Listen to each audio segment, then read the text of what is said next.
कथा आती है नरसी की कि नरसी को केवल एक संतान थी, एक पुत्री थी।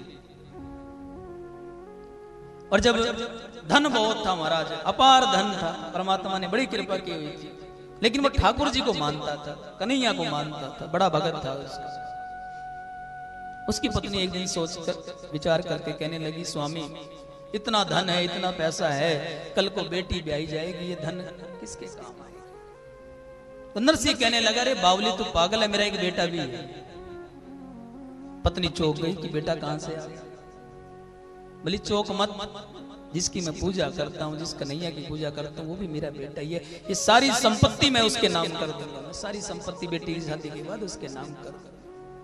और वही किया महाराज, बेटी का विवाह कर दिया और जितनी संपत्ति बची थी प्रतिदिन कन्हैया के नाम से दान कर दिया। बिल्कुल कंगाल हो गया, बिल्कुल ना खाने के लिए रोटी होती थी ना कुछ, लेकिन परमात्मा का भजन करता था, परमात्मा में विश्वास आस्था रखता था।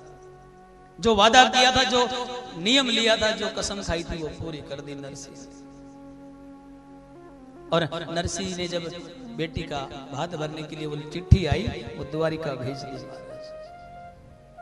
पहले हुंडी चलती थी महाराज, हुंडी, लाला जी आप समझते हैं, हुंडी चलती थी पहले। एक बार गांव में कुछ सेठ लोग आ गए, बोले भैया हमें आगे द्वारिकाधीश जाना है, हमारे पास धन है, कोई ऐसा व्यक्ति है जो हुंडी बना दे महाराज यहाँ, और हमें वहां जाकर हमारा पैसा मिल जाए। तो पहले नरसी की हुंडी चलती थी महाराज उस समय जमाने में, जब अच्छा पैसा। तो लोग गांव के लोगों ने सोचा नरसी का अपमान करने के लिए इससे बड़ा मौका नहीं मिलेगा। उन्होंने कहा हमारे गांव में एक ही सेठ है, नरसी सेठ, उसकी हुंडी चलती है महाराज, और किसी की नहीं चलती। वो नरसी को, वो आपको मना करेगा कि मेरी हुंडी नहीं चलती, आप मानना मत, उसी की हुंडी चलती है। वो तो परमात्मा का भजन कर रहा था, तबेले में बैठा हुआ था, कुछ गांव के ऐसे ही लोग बैठे हुए थे, जो कोई घड़वा बजा रहा था, कोई ढोलक बजा रहा था, भगवान का भजन कर रहे थे। उनके पास वो लोग पहुंचे, बोले नरसी सेठ कौन है आप में से? नरसी खड़ा हो गया, बोले नरसी हूं भैया, सेठ नहीं। सेठ था कभी पहले, अब नरसी हूं। बोले महाराज हम द्वारिका नगरी जा रहे हैं, हमारे पास थोड़ा सा धन है, आप इसे रख लो, हमें हुंडी बना दो, वहां जाकर मिल जाए। नरसी कहने लगा मेरी हुंडी अब नहीं चलती। बोले नहीं नहीं आपकी चलती, हम तो आपसे ही हुंडी बनवाएंगे, आपको बनानी पड़ेगी। वो जिद करने लगे और धन जबरदस्ती नरसी को दे दिया महाराज। नरसी ने सोचा परमात्मा ने धन भेजा है, कई दिन से भूखे थे। उन्होंने एक कागज पर लिख दिया,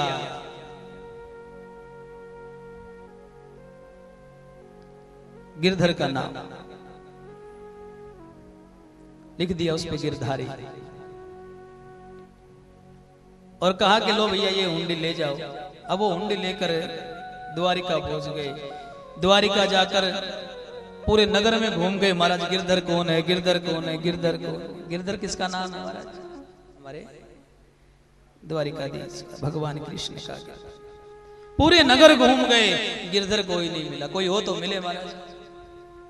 उन्होंने सोचा हमारे साथ छल हो गया, धोखा हो गया, चलो कोई बात नहीं, दर्शन तो करे कम से कम भगवान के। अब हुंडी तो चली नहीं।